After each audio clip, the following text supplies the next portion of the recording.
जिन्दगीमा first time यस्तो note देखेँ हो। कस्तो खाले नोट हो, साइडबाट नि काटेको यताबाट नि काटेको, के हो यो? हेलो अनि नमस्ते साथीहरू, वेलकम छ मेरो मिनी ब्लगमा। बिहानै निन्द्रा सरी उठेर किचनमा गएर चियालेर चाहिँ म लाग्यो रुमतिर।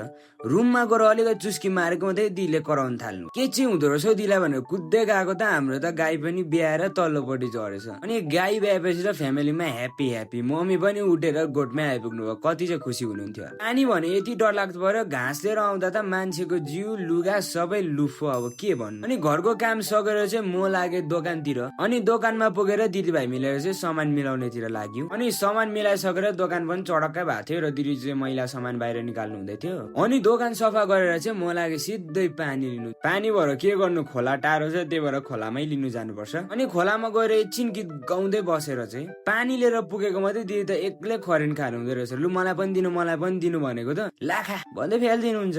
अनि दिदी बजार गएर चाहिँ दोकानको लागि सामानहरू पनि ल्याउनु भयो। अनि सामान मिलाउँदै गर्दा चाहिँ हिजोको बहिनी पनि आइपुग्यो। अनि बहिनीसँग एकछिन गफ गरेर चाहिँ दिदीभाइ मिलेर चडक्कै सामान पनि मिलायौँ।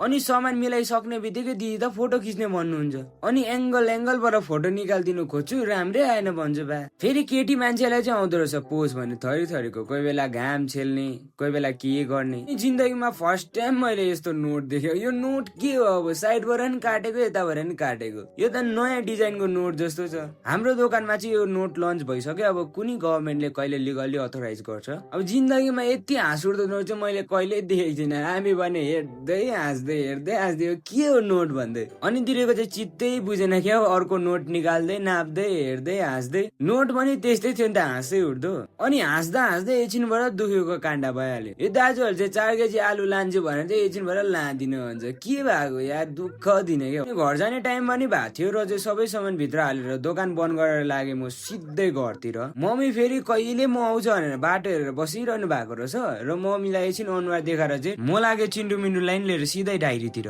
अनि डायरी पुगेर एकछिन अङ्कलहरूसँग गफ गरेर चाहिँ अनि चिन्टु मिन्टुलाई एकछिन रोड घुमाउनु लगेर चाहिँ घर पुगेर म गएँ सेवा। अनि सेवाबाट फर्केर च्याउमा पानी पनि लाए। हुन्छ, आजको मिनी भ्लग यतिमै थियो। Tata bye by, love you guys.